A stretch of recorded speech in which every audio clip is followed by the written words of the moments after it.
Okay, I pretty much have a lot of the parts and pieces to pretty much finalize all of the mechanical parts and pieces. I am missing a couple things still, one of which is on order, and that is the transmission sprocket to replace the one that's on the side of that peerless transmission. I went with a 41 sized chain, so number 41 chain. This is a 45 tooth rear sprocket in, number 41 pitch and size. This is number 41 chain. The sprocket on the side of that transmission, I have one on order. I wasn't sure exactly what pitch and size the one that's on that transmission is, so I ended up buying one. I quickly sized this one up on there, so I probably didn't have to spend that much money, or didn't have to spend that money at all, I should say. Not that it was expensive. I think it was $6 to get a new sprocket, so at the very least I'll have a spare if I end up using the one that comes in the mail or the one that's on there already. But, so I have the sprocket. This is keyway material. I have turnbuckle ends. Those are pretty big. These are from McMaster-Carr. I've ordered those before on the golf cart project. A lot of the shifting linkages use those. So I went with those again, but another size up because I'll be using it for steering now. And then I have the right size rod. Again, I guess I went a little bit cheaper on the rod because it's not threaded. So I wasn't sure exactly how long they were going to all have to be. So I went with unthreaded, so I'll have to just measure it up, get it, within at least 1/8 of an inch, hopefully. Chop that and weld it to those ends, and it'll just be, non-adjustable, because I wasn't sure exactly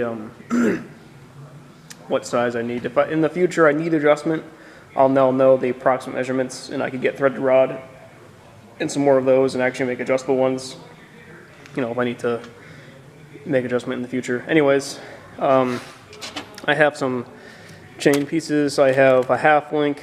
There should be a master link somewhere around here too. And these are exhaust parts and pieces. I technically have it set up right now so that the factory exhaust system will fit. But I mean, what's the cool factor or whatnot with that? So BMI cart sells pre-bent exhaust pipes with new flanges. I ordered the Briggs flanges. I don't know if they're going to fit. If they don't fit, I can just lob off the exhaust flange that's on there now, and I'll be good to go. But so yeah, there's 2 of the kits they sell. They're not super expensive. I think there was like 20 or 25, 26 bucks or something like that for like a 180 degree bend, a 90, a straight piece, and some 45 stuff. Kind of see it all there. So yeah, it's time to take a look, decide what I want to do next.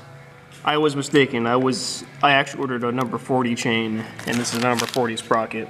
I was going back and forth if I wanted a 41 or a 40, but I ended up going with the 40. Like I had mentioned once before, I'm going to have to slice my hood right on that line right there so that I can allow for a full steering throw. I've made my choice for the next bit of work I'm going to do. I'm going to start working on getting the front tires tied together and then work on getting them tied into the steering wheel, because it will make it easier to move around and stuff like that. Because right now you try and roll it, the tires get all cattywampus and it locks up. So I used my torpedo level and gave these over here a good torquing, so now they sit level. I'm just going to get one of my tie rod ends set up and start figuring where I'm going to have to notch some more of this frame so I can get a tie rod going across there somewhere and figure out what I want to do for a bracket to get it tied in with the steering. I might actually, you know what, I'm probably actually going to go ahead and for now pick it back up and put it on the sawhorses so it's easier to work on again. Because now, like I said, it's, the stance is locked in. I can pick it up and put it back on the ground without having to set anything up per se for the steering or rear end. I could just pick it up, put it back down, and call it a day. Alright, so I'm up under the skirt of the tractor, so to say. Whoa!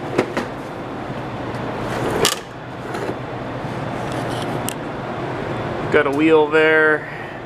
There's a wheel over there. I temporarily have a bar tying the two together.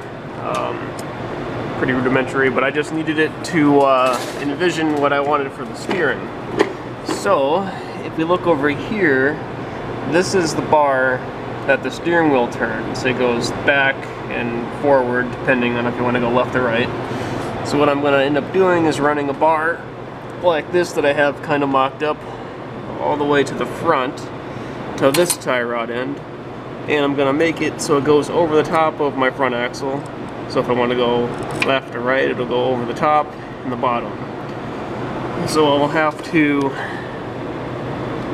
make a flat piece of metal that goes that way to act as another lever, which will then in turn have a bar that goes down, and then there'll be another flat piece of metal that goes this way to act as a lever to then turn the wheels to the left or the right. So if you can follow that, congratulations. If not, hang tight. I'll get it mocked up a bit further and show you what I mean.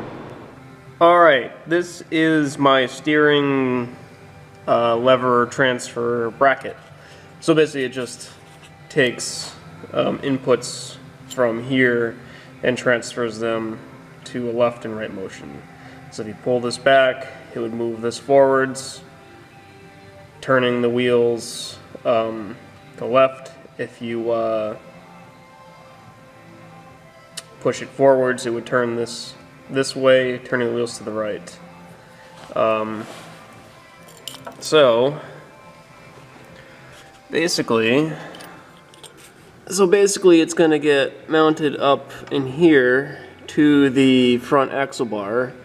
Those extra pieces that are kind of dangling there are what's going to actually hold it in place to the axle bar, and then the top part's going to get pushed, backwards or forwards, and then turn the turnbuckles one way or the other. As I'm sitting here though,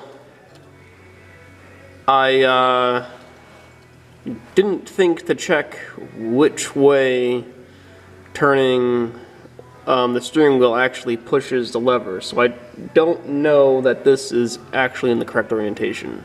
But luckily I'm at a point where I can flip it around. It's not that big of a deal, but I will have to check that before I mount this permanently. So sort of the worst case scenario happened, and it was in fact reversed. So I'll have to come up with a different plan of attack to make this happen. Alright, it took way longer than it should have, but I was able to flip the steering around so that when you turn the steering wheel to the left, it turns the wheels to the left, and when you turn the steering wheel to the right, it turns the wheels to the right. I had to just reorientate it from here over to here, so I had to make a piece of angle bracket and basically mount it the same way I was going to over here, but to the angle bracket. What took so long was trying to figure out how I wanted to do it and making sure I was going to have enough clearance for my drive pulley that's going to come right off the engine, because it's going to probably be like an 8-inch pulley. So I needed to make sure I had plenty of clearance from here to here, so everything was going to clear, which kind of was a problem. But anyways, the next thing I need to do is get the linkages, or the actual linkage I'm going to use in here, cut to the right size, so then I can weld the ends on and then connect my steering bar there to the steering bar over here, so that when this moves back and forth, it's connected here and will swing this to the left and to the right. So that's going to be step number 368 out of about 5,329. Okay, my front tires are finally connected together.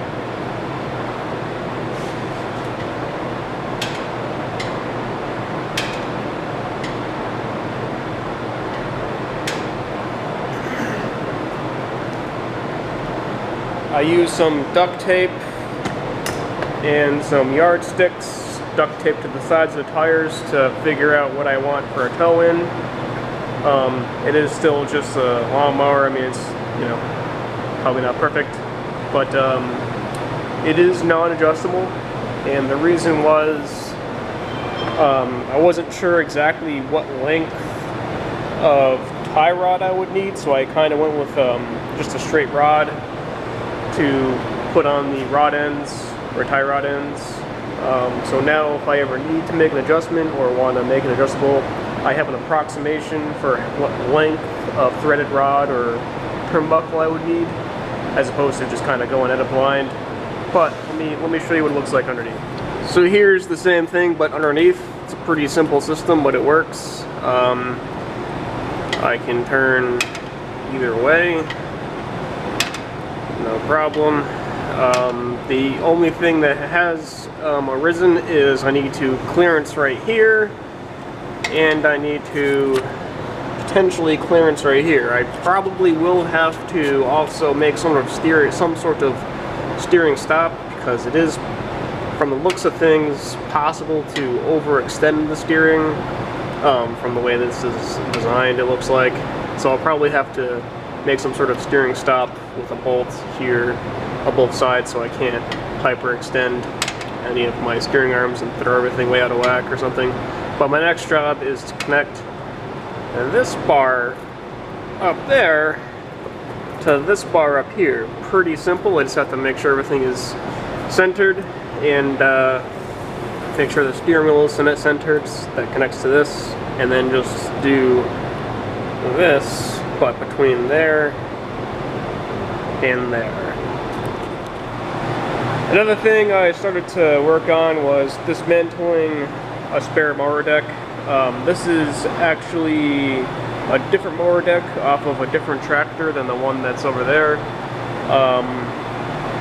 This mower deck had some damage to it and some parts that were already missing, so I chose to take apart this deck because I'm going to have to chop it in half and then find a way to mount probably about this much of the deck and that much of the deck on the sides of the chassis, because the rules do require you to still have a mower deck, but deck halves are allowed. So usually if you're building a racing mower, you chop a third of the deck on here and a third of the deck over here, and then just mount it to the side of the chassis.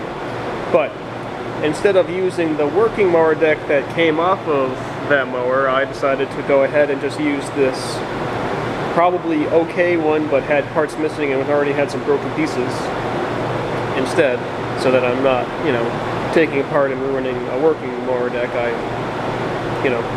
Taking apart and cutting up one that's not working. So that was something I started working on in the meantime while I was waiting for welded pieces to cool off enough to handle and whatnot. Alright, I just welded the last steering rod. It's still hot, so I'm not going to touch it. But the next thing I'm going to do is come back over here to the lawnmower itself, or, well, wannabe lawnmower, and I'm going to remove the rear tin body piece so I can get access at all the next steps that I need to go ahead and do.